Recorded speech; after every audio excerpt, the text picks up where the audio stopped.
ابراهيم. هات وريني. ايوه حطها قدامك فيها تجميعها.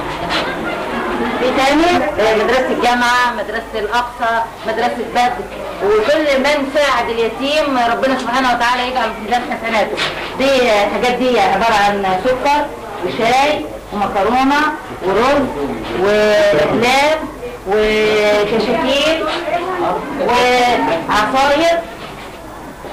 وعصاير وبرضه من ضمن الحاجات اللي الاولاد اتبرعوا بالملابس اللي هي بتاعتهم المستعمله اللي عندهم. كل واحد اللي ربنا قدره على حاجه بيديها بيتبرع بيها. وبرضه لموا فلوس وجمعوا فلوس وجابوا لنا برضه حاجات جديده، يعني مش مقتصر على القديم بس، لا كمان جابوا لنا حاجات جديده لاعمار مختلفه. في حاجات سن 6 سنين و8 سنين و10 سنين و12 سنه، يعني للمرحله الابتدائيه اللي هي خاصه. وقطاع غرب في تكافل اجتماعي بين مدارس وبين بعضيها. المدارس اللي ربنا مديها بتدي للمدارس اللي هي فيها غلابه. المشروع ده طبعا بالتعاون مع الأبلة محاسن مديرة مدرسة الطليعة. الست قبلت لما قلت لها على الفكرة قبلت رغبتها وقالت انا افضي لك مكان، طبعا حطت لنا مكان الست ومتعاونة معانا وعملت لنا مسرح وساعدتنا بكل ربنا ما اعطاها من قوة بصراحة، يعني من المديرين المتعاونين مع طبعا في كل الحاجات دي من تبرعات التلاميذ برضو بتوع المدارس.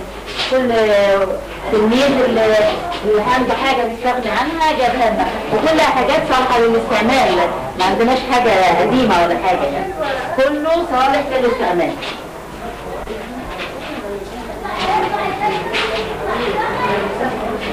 وطبعا ما ننساش مجهود الناس بتوع مدرسه الطليعه، الاستاذ جمال بيومي والاستاذ ارميا والابله جمالات والاستاذ محمود بتاع التربيه الرياضيه وموجه التربيه الرياضيه والاستاذ محمد فتحي وكل مدرسات التربيه الرياضيه بصراحه بتوع مدارسنا، الابله عنايات والابله ايمان والابله عزه والابله رشا. وما ننساش بقى الاكثر موجه التربيه المسرحيه بتاع قطاع غرب. صراحه يعني احنا عندنا في قطاع غرب تكافل وتكامل بين المدارس بينها وبين بعضها.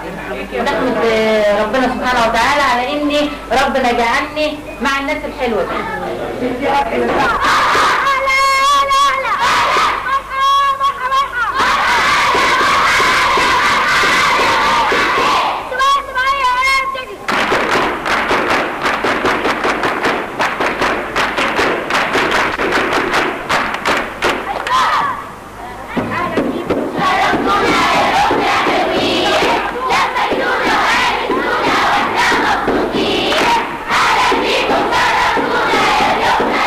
Yeah.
اهلا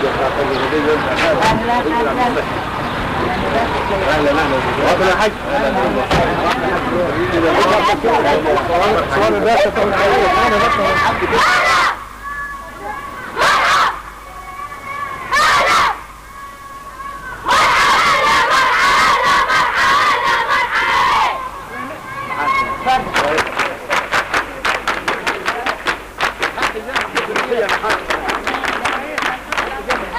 Yeah.